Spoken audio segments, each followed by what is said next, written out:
Haleluya. Selamat pagi saudara-saudara yang dikasihi oleh Tuhan. Mari sama-sama kita kembali merenungkan firman Tuhan. Masih dari kitab Nehemia, sekarang kita melihat pada pasal 13 ayat 14. Nehemia 13 ayat 14. Ya Allahku, ingatlah kepadaku karena hal itu, dan janganlah hapuskan segala perbuatan bakti yang telah kulakukan terhadap rumah Allahku dan segala pelayanan di dalamnya. Saudara-saudara yang dikasihi oleh Tuhan, ini adalah merupakan doa Nehemia ketika dia sudah melakukan begitu banyak hal bagi Tuhan.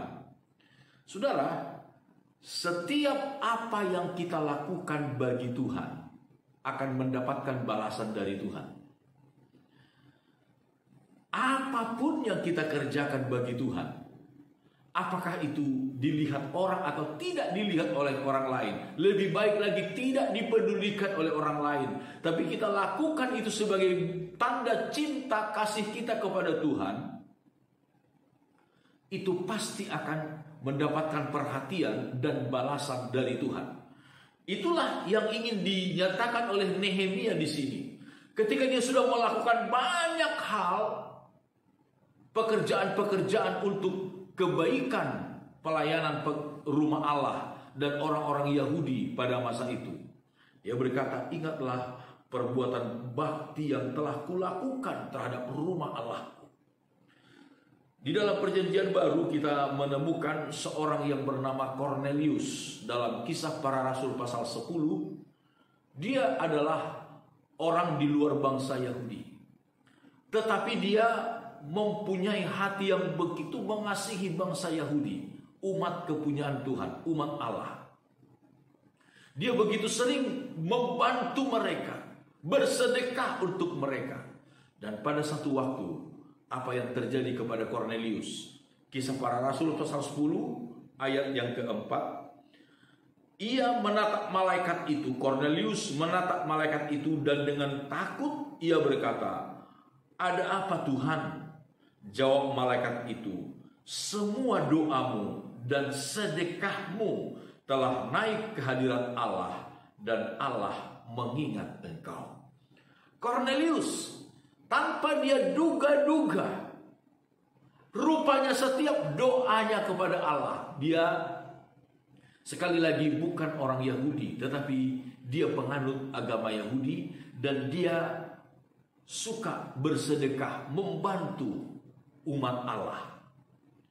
Dan ternyata pada waktunya Tuhan memperhatikan dia, memberikan keselamatan kepadanya, menganugerahkan keselamatan oleh iman kepada Yesus Kristus, bahkan memenuhi dia dengan Roh Kudus. Itu yang kita lihat.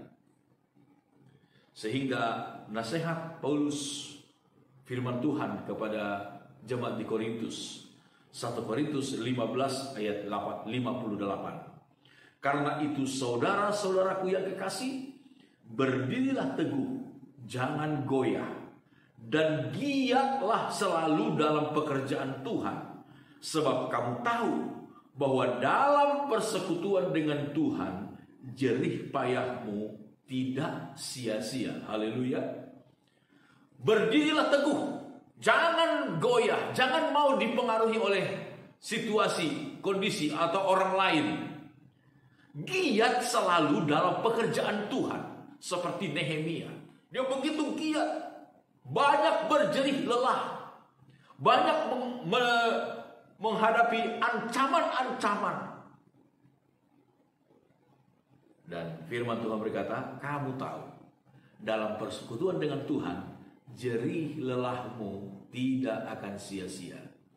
Pada waktunya Tuhan akan mengingat setiap jerih lelah kita. Pada waktunya Tuhan akan mengingat setiap pengorbanan kita dalam persekutuan dengan Tuhan. Amin. Tuhan Yesus Kristus memberkati kita semuanya. Mari sama-sama kita berdoa. Bapa kami dalam sorga, segala pujian syukur kami naikkan kepadamu. Terima kasih atas segala berkat pemeliharaan Tuhan dalam hidup kami sampai saat ini. Kami berdoa dan menyerahkan seluruh hidup kami ke dalam tangan-Mu di sepanjang hari ini. Ya Tuhan, kami mohon belas kasihan kemurahan. Jaga, lindungi, pelihara kami di sepanjang hari ini. Dan berkati segala usaha pekerjaan yang kami lakukan. Di dalam nama Tuhan Yesus Kristus kami berdoa. Haleluya. Amin. Selamat pagi saudara-saudara. Immanuel.